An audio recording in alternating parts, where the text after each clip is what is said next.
seated.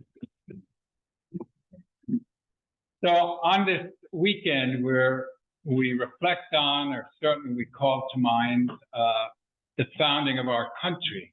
And so as Christians, it calls us to reflect on what is the balance between our faith and our role as citizens, or what can we contribute? And for our Anglican tradition, of course, we've always been very involved with government, right? You had only to watch that big event that happened at Westminster Abbey not that long ago to realize how tied up we are with government. And the same was true in our country. And it's one of the things that gave the Episcopal Church, this American branch of the Anglican Communion, its character. So in your bulletin, I think right after the confession, I have a little picture. It's not a great picture, but it's a picture of the Continental Congress at Independence Hall writing the Constitution. And the man who's kneeling is Bishop White, who was our second Episcopal bishop. The first bishop was Samuel Feebry, who was a local Long Island priest. Remember, he had to go to Scotland to get made a bishop because the English wouldn't make an American a bishop. Just a few years later, the English came around, and so they made White the bishop, really for sort of the southern part of the country at that time, and Feebry was the bishop for the northern part. He lived at that point in Connecticut, though he had been the rector in Hempstead and Flushing, and I think his son might have been the priest at Setauket. So they were local people. So Bishop White was the chaplain for the Continental Congress. And after they would finish their work at Independence Hall, he would walk a few blocks down the street to Christ Church, which is still there, where they were writing the Constitution of the Episcopal Church, which is why our Constitution, unlike most of the other Anglican churches, or many of the others, a lot of them actually have followed our model, mirrors our country. So just as we have a Senate and a Congress, an upper house and a lower house, in the church we have the House of Bishops, the upper house, and the House of Delegates, lay people and clergy. That's the lower house. And that we in this country elect our priests, elect our bishops, hold a convention every couple of years, hold diocesan conventions, all those things that set the Episcopal Church apart from other Anglican churches. So if you go to some of the churches in Africa, certainly you go to the Church of England, the crown appoints the bishops, and the bishops, much like the Roman Catholic system, appoint all the priests. The people in the parishes have no say in many Anglican churches over who's the priest or the choice of priests. It's because of our presence in the founding of this country and close involvement. Many of those signers were Episcopalians of the Constitution, that our church has the shape it does. And certainly that we thought we were the ones who could build the national cathedral and be the national cathedral, right? So even though we've always been a very small denomination, certainly in the past, it's been a very influential denomination. I still think maybe most of our presidents have been Episcopalians. So it's a time for us to reflect in as faithful Christians, in a time where Christianity gets thrown around a lot in our country. What can we bring to the table at this time in our country's history? And we get this gospel today with the cup of cold water. What is it? All this stuff about a cup of water. It seems like a no-brainer. It seems very simple. If somebody's thirsty, you offer them a glass of water. But how you give the cup of water, why you give the cup of water, maybe what is the cup of water that that particular person really needs, it's not so simple. And as we reflect on our country's founding, given the seeming state that we're in our country, what good is a cup of water?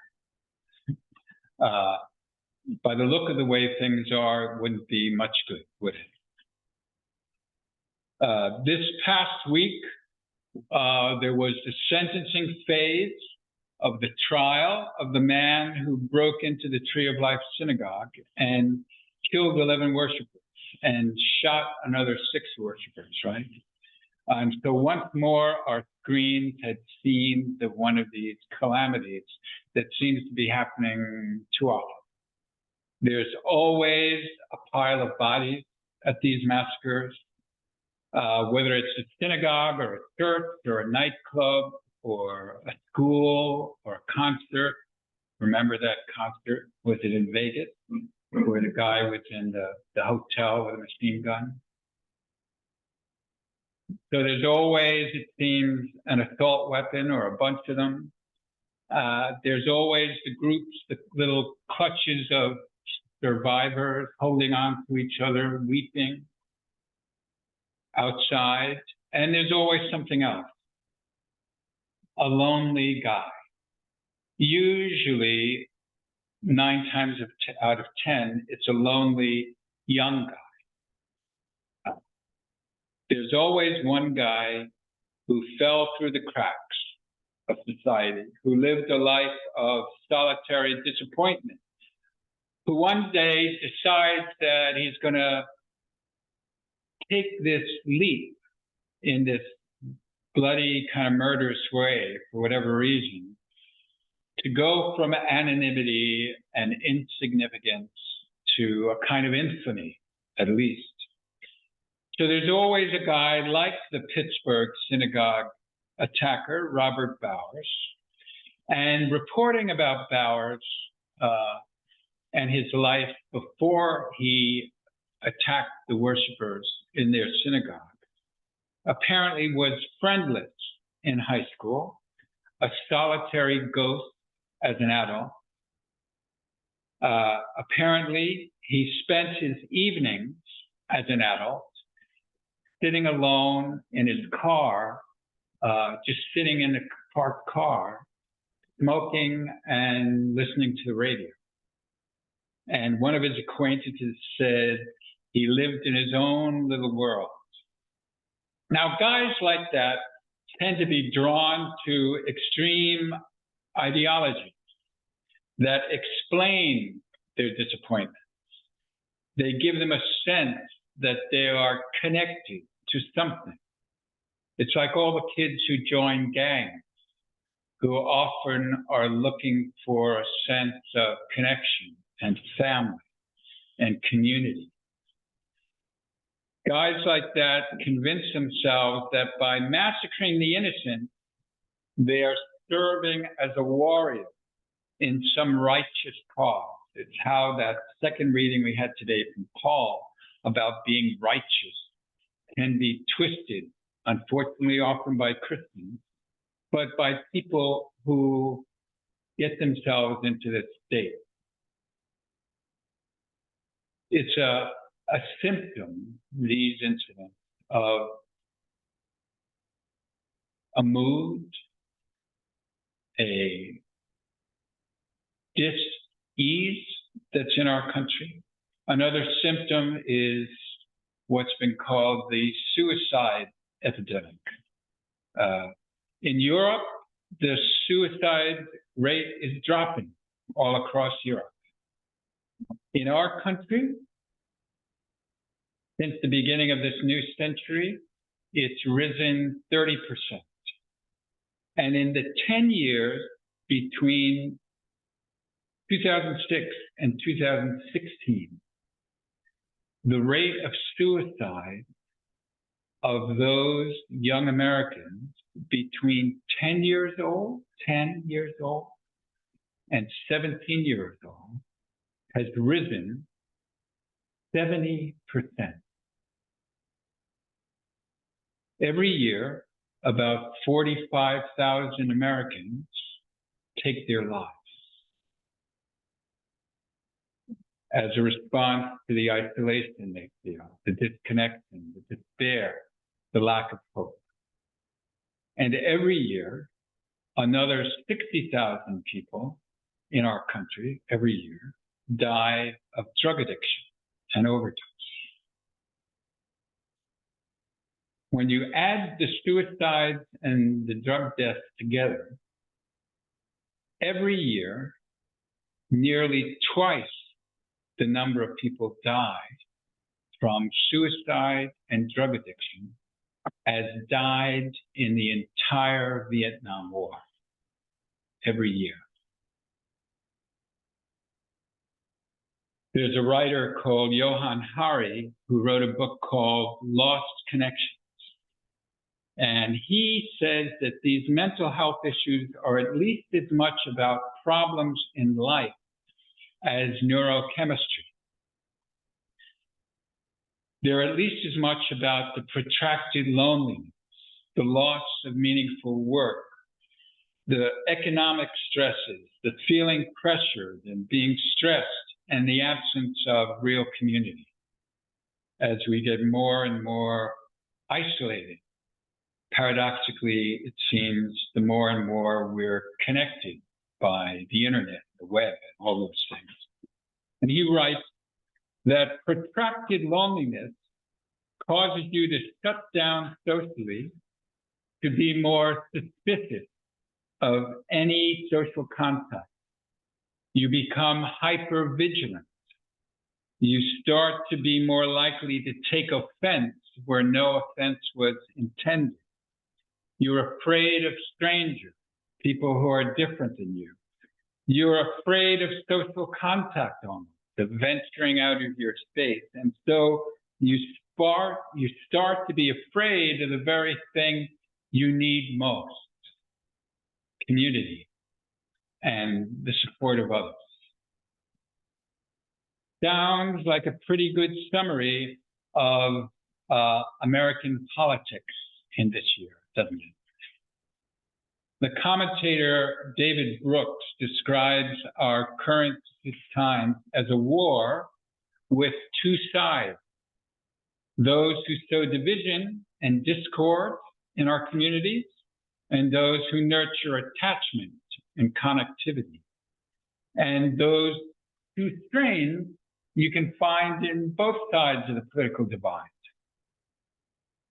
And he uses a very powerful image. He says, it's as if we're witnessing a showdown between rippers and weavers.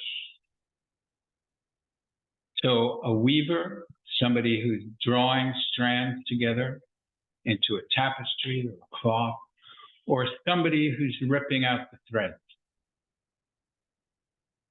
Now, before we get too superior ourselves, Brooks says that we're all part of the problem. Each one of us, in some sense, or greater sense, struggles with overwork, radical individualism that leaves us little time to know our neighbors. We're insulated.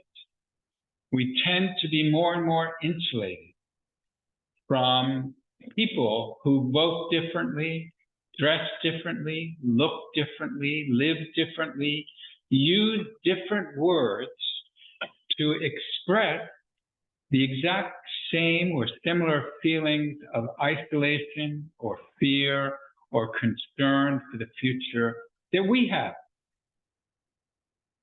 They're just as worried about those things. That's one of the beauties of that song we were going to sing at communion time. This is my song. Because it says, these skies of my country, which I love, are as blue as the ocean. The sun gleams on the clover. And my heart beats with dreams high and true. But in other lands, there are other hearts beating with dreams just as high and true as mine, and other skies are just as blue as mine.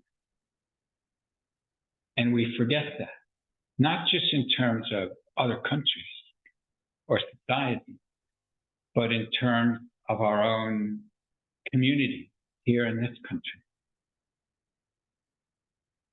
Now, Brooks thinks there's many more weavers than rippers. There's more people who yearn to live in loving relationships and trusting communities, but they need skills or strategies or ways to strengthen that awareness that though I love my own and my heart beats for my own, others' hearts beat for their own, no matter how they look or who they are or where they're from or how they vote. And that's something our Christian faith can offer. We need to strengthen our networks, grow our skills in order to nurture and support the process of opening ourselves to the other in our current times, to learn how to reach across whatever divide it is, to offer that cup of water, whatever that might be for that person, but also to be willing to accept the cup of water that we need from them, to be able to be open to them, to give what it is that they want to give.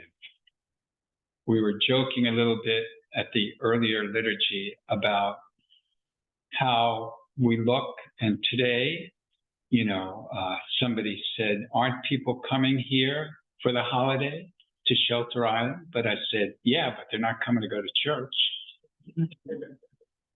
And so on the one hand, I know everybody here would love to see these churches filled, right? And not just for funerals. But the reality is, if they were filled, you'd be outnumbered.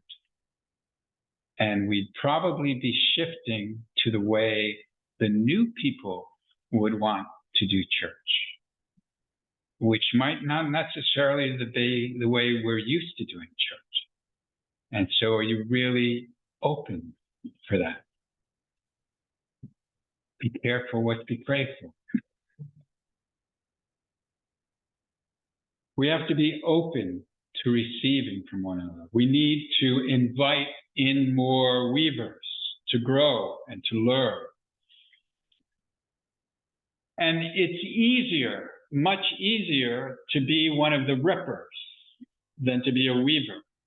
When you think of it, ripping apart, ripping out the thread, fostering fear and hate and suspicion and pessimism doesn't take any skill at all or any thought. It's all anger and fear. But a weaver can't just sit down at a loom to create whatever it is she's creating without intention or focus or peace or maybe years of trying to get it right, to learn how to weave. At the powwow at Shinnecock, I always go to one of the booths that's from these indigenous Guatemalan people who come. And the wife, they have beautiful Guatemalan textiles and priests, stoles, and all kinds of things that they make. And while she's there, the wife sits weaving, just with her hand, weaving beautiful stoles and belts. And you can tell she's done this for years, probably. It's just without a thought. She's hardly even thinking about it. And her hands are flying, and these beautiful patterns are coming out from all these different threads. It's much easier to be a ripper and just rip everything apart and frighten people and scare people and feed into people's fear.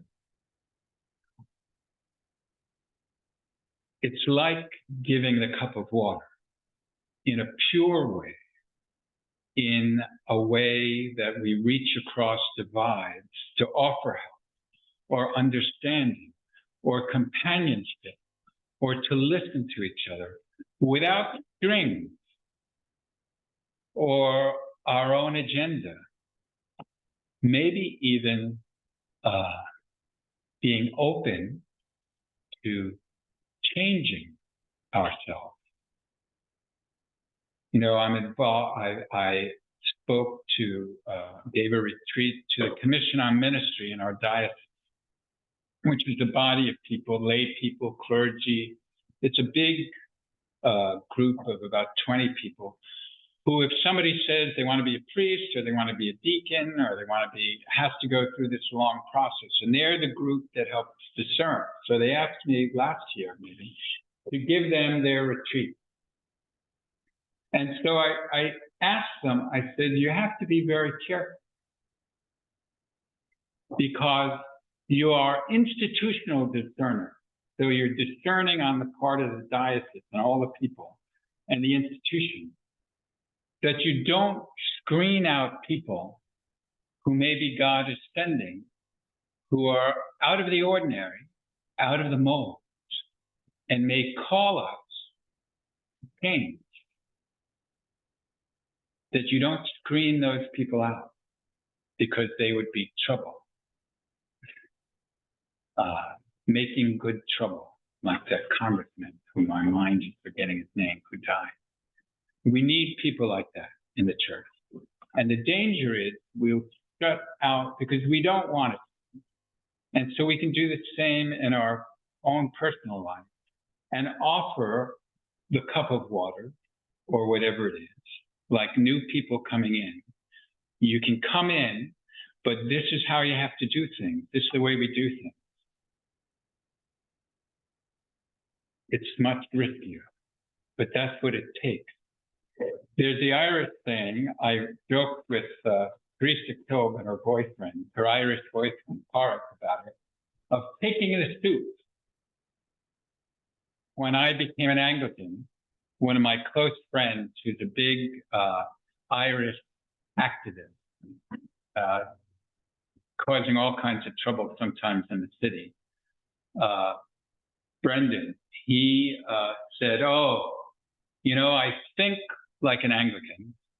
I don't think like a Roman Catholic. I've always thought like an Anglican, but I could never be an Anglican because it would mean, for me as an Irish person, that I took the stoop, which is their slang for becoming an Anglican. Mm. Now, the reason is that in the famine in Ireland, where millions were starving, or many more were coming in, the Anglicans, the Church of Ireland, that my great-grandfather was part of, set up like tents and soup kitchens with all kinds of food to help feed the people. But you only got the food if you agreed to become an Anglican. No conversion, no food. And so taking the soup became the slang for becoming an Anglican. Now, I had a very powerful experience of that when I was visiting Japan with my friend Koji. And Ueno Park in Tokyo is kind of Tokyo's version of Central Park.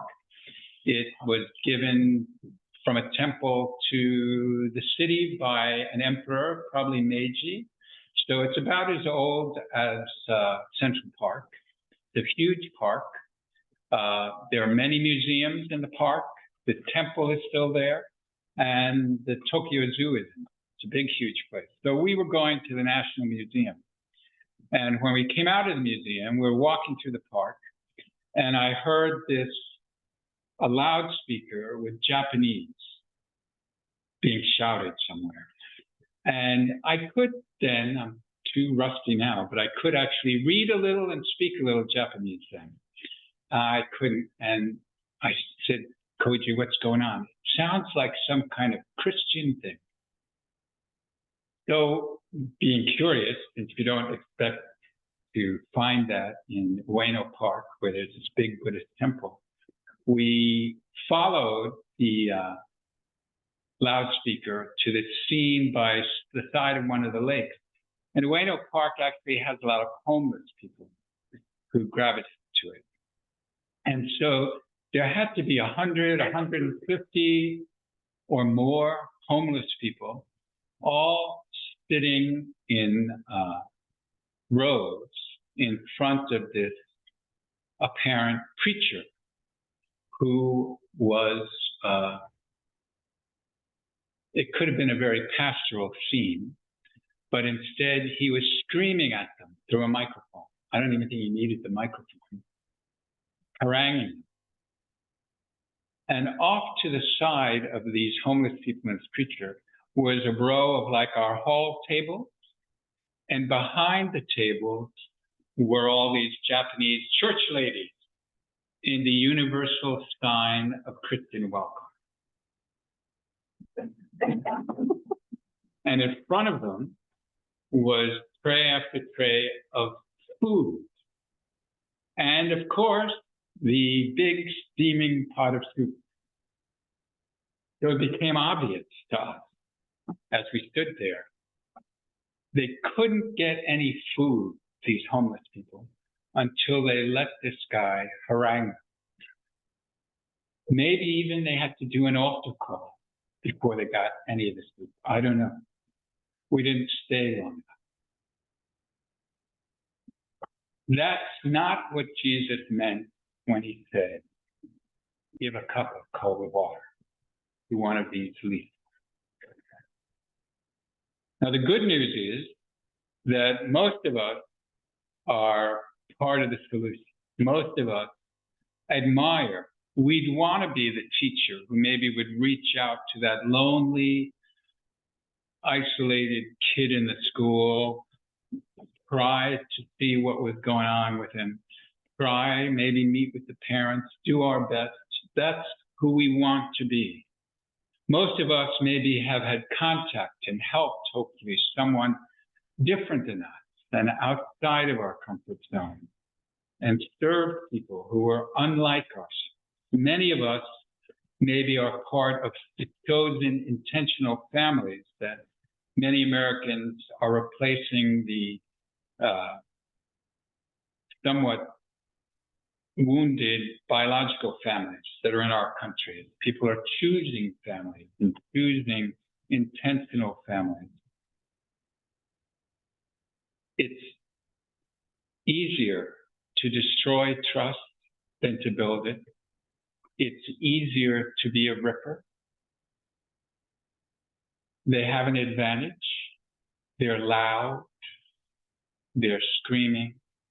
You know, I'm saddened by the fate of Christianity in our public forum today, which is this kind of angry, strident, triumphalist Christianity. But there are many more weavers, people who yearn to live in loving relationships and trusting community, who want to be the ones offering the cup of cold water in the way that Jesus wants us to, not in the way our Anglican ancestors offered the bowl of soup. May it be so with us, we pray.